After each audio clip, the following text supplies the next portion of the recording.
Welcome back to Right Dude Reviews. I am the Right Dude. Well, this is a review I've been really looking forward to doing for several months now. Now, I am a massive Sonic the Hedgehog fan and have been for a very long time. I played almost every single Sonic game in existence, some of which I've even 100% completed them multiple times. Hell, I've even played what many people consider the worst Sonic games in history, including this piece of shit game that has this scene in it.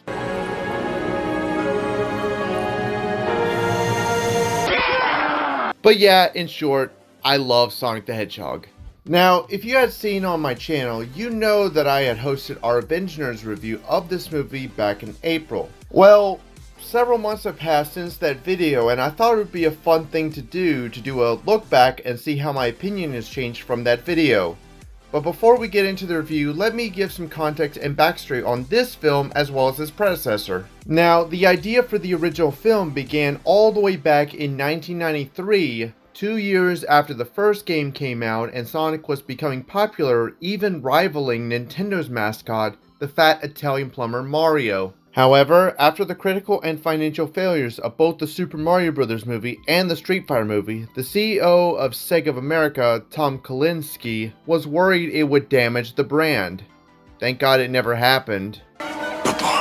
When the idea opened back up, many scripts were written and rejected by different studios. One of the scripts was going to be an animated prequel to the Sonic SatAM cartoon called Sonic Armageddon. While the film was in development hell for some time, Sonic adapted into multiple comic books and other TV shows, including Sonic Underground and even Sonic X. Then, in 2013, Sony bought the rights to make a live-action animated film based on the Blue Blur.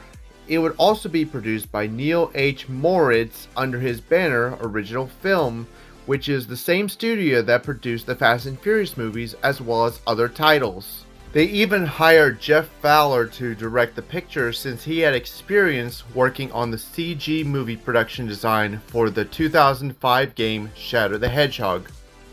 I wish he had worked on a good Sonic game, but I guess I'll take what I can get. Where's that damn fourth Chaos Emerald? However, after Sony put the film in turnaround, the rights were bought by Paramount Pictures in 2017. Ben Schwartz was casted as the voice of Sonic instead of Roger Craig Smith, who has been voicing Sonic since 2010 with the release of Sonic Colors and Sonic Free Riders. Jim Carrey was casted to play the villain, Dr. Robotnik, or Eggman as many people call him. Filming only lasted 2 months in September and October of 2018. When the very first teaser trailer of the movie was first shown to audiences, they realized something was off. What do I mean by that? Well, let me show you what audiences first witnessed and what their reactions were. SFPD!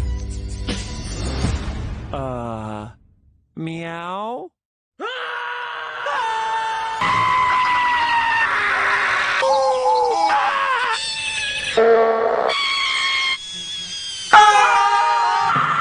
What the fuck is this? That's right, audiences were not kind to the hideous design of Sonic. The original design had a more realistic kind of feel to it by making Sonic feel more human. Although he looks like the kid from Jumanji who dyed himself blue. There is also the teeth. Oh god, the teeth! Not to mention, other features did not work in the trailer, like the unfitting music of Gangster's Paradise and the painfully unfunny jokes. Stay in there and be quiet. How much longer? I can't breathe in here. Do you have your child in that bag? No. I mean, yes, it's a child, but it's not mine. It's not your child. It smells like body spray in an old ham sandwich. This isn't funny! The only possible saving grace from the trailer is Jim Carrey hamming up his performance as Dr. Robotnik. He seemed to be the only person having fun. However, despite that, everybody, myself included, thought the movie would just blend in with every other terrible video game adaptation made from people who don't understand why people love video games in the first place. However, 2 days after the first trailer's release, something unexpected happened. Something that no one saw coming. Jeff Fowler posted a tweet on Twitter saying that he and everyone working on the movie heard all of the criticism and stated that they're going to fix Sonic's design and even push the release date from November 2019 to February 2020 so they can have more time to work on the design. This is a rare thing to happen since most studios and directors will ignore backlash and just release what they already have. However, Jeff Fowler and the crew listened to the criticism from the fans and decided to fix the design, and on November of 2019, audiences and fans were greeted with the second trailer, which gave us this. I'm Sonic, a little ball of super energy in an extremely handsome package.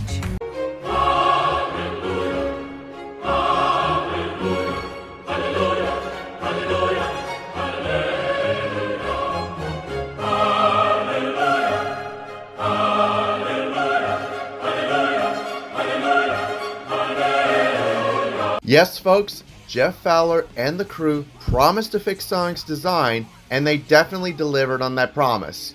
The second trailer was met with the exact opposite reaction the first trailer was met with. The new Sonic design decided to focus more on the cartoony look rather than the realistic approach that the first trailer showed.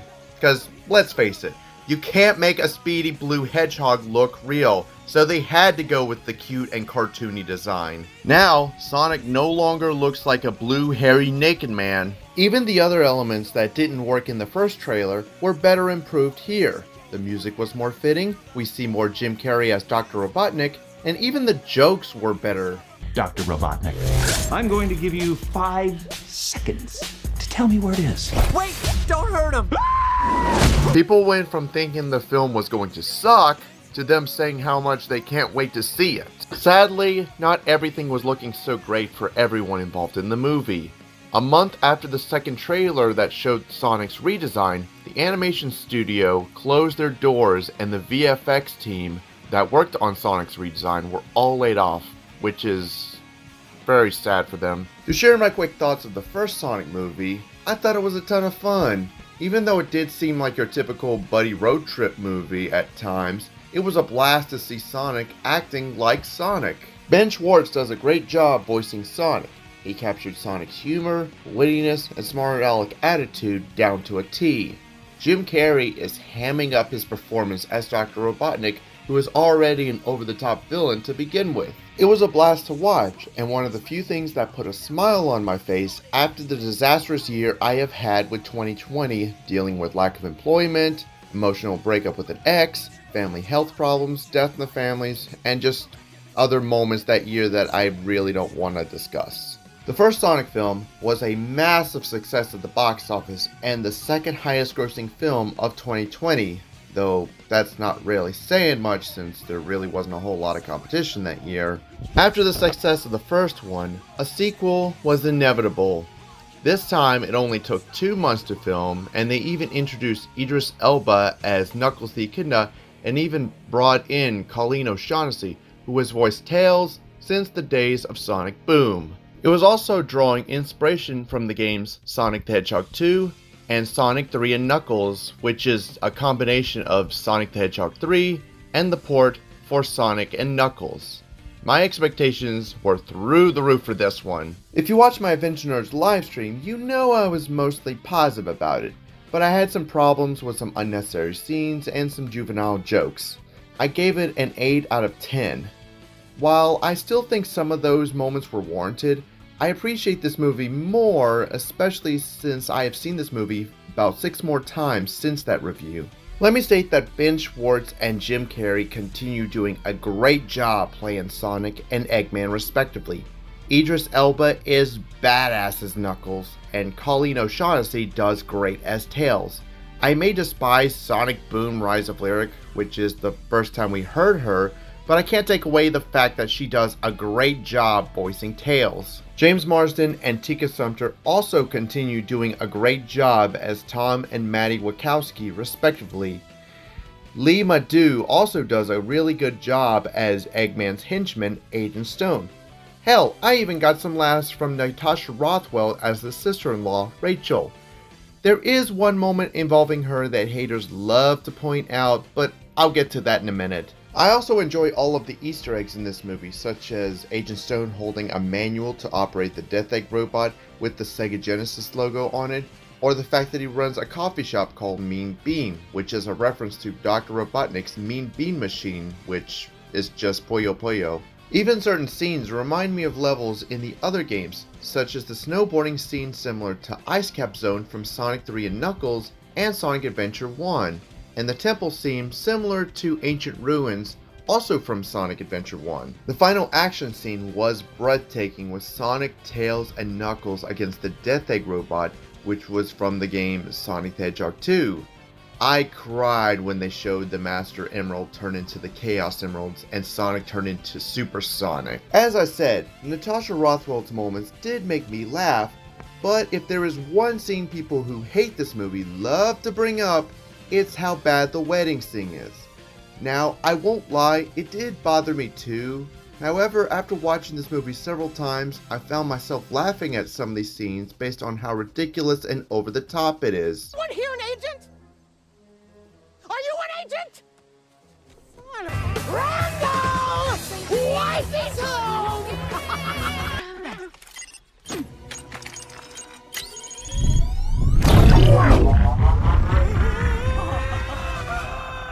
He's gonna come back down, right? I don't know. However, if I will agree with those people at one point is that yes, while it did make me laugh, it is unnecessary. I agree it doesn't need to be there and can ruin the pace of the movie for some people. If you took the whole wedding scene out, nothing would change. I can understand people from that point. I can also agree that the agent's plan to fake a wedding just to capture Sonic, while funny, was very convoluted because they were just hoping Sonic would be there. What if Sonic didn't show up? They were never informed he was going to be at the wedding. They could have just showed up to his house and saved some time. As for the other points, the haters like to point out that the jokes don't work. While yes, a few jokes can be cringeworthy and juvenile, You see, Earth is my turf, G. If you don't know how to floss, you'll be lost without me. Whoa. Stop right there. I wouldn't come any closer because this little hedgehog had way too many chili dogs. Oh no. there are some jokes I will admit that actually did make me laugh. You think these machines are a match for me? I will shatter them like the bones from a fallen... Oh, they are stairs. Facing off against the powerhouse, Knuckles the Echidna. I don't understand. Why am I angry at the enemy ball? But if my quest ends where I am standing, why run at all? Where's your coffee? With so nice when diabolical evil lives up to the hype.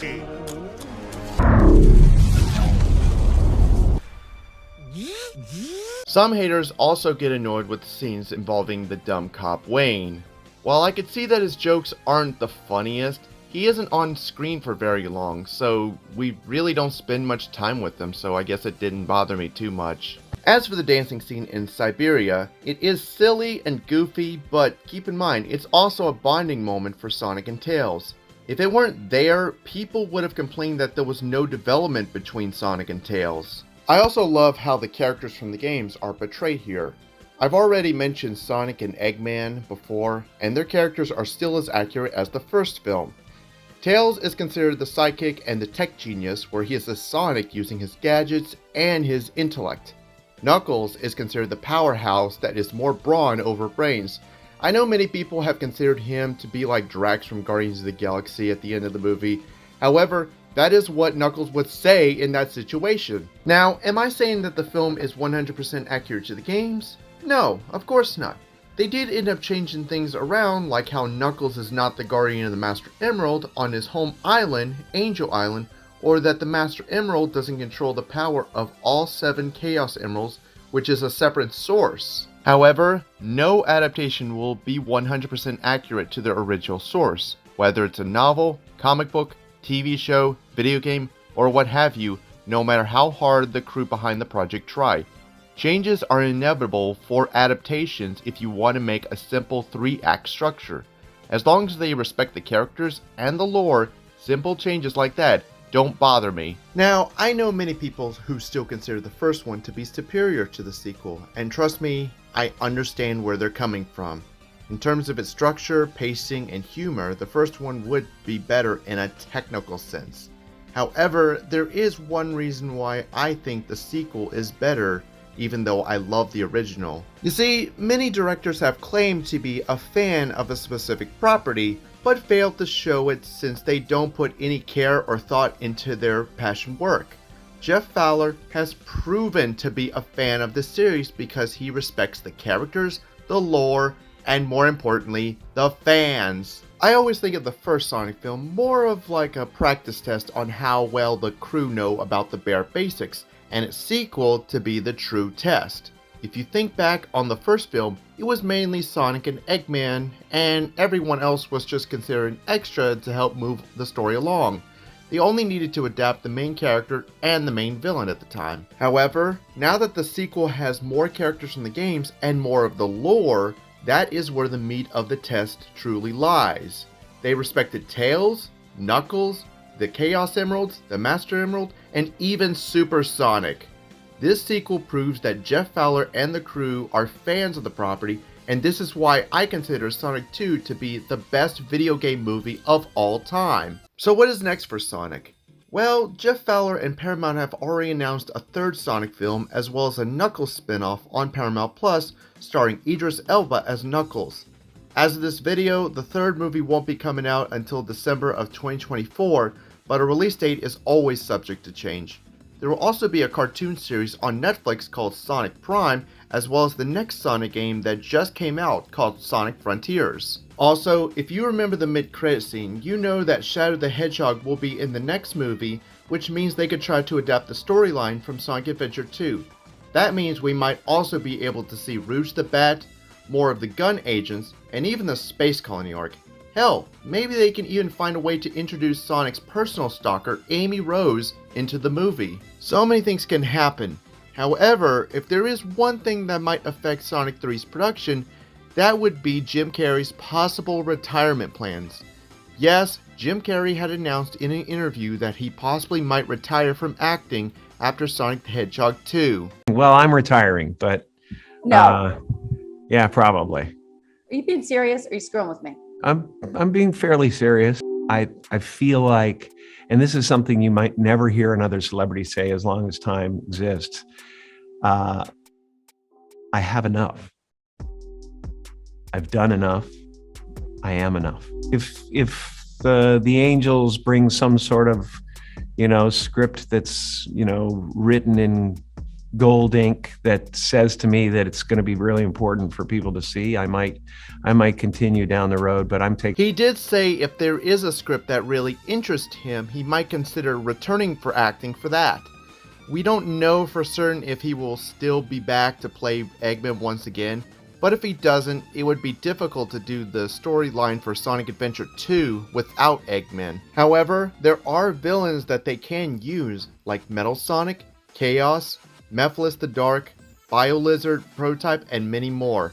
Hell, they could change it so that Shadow the Hedgehog could stick with being a villain rather than an anti-hero. Overall, I had a great time watching this movie. It's not perfect and has some issues, but for the most part, it's still the most fun I have had all year, and that is saying a hell of a lot. My final rating is an 8.5 out of 10.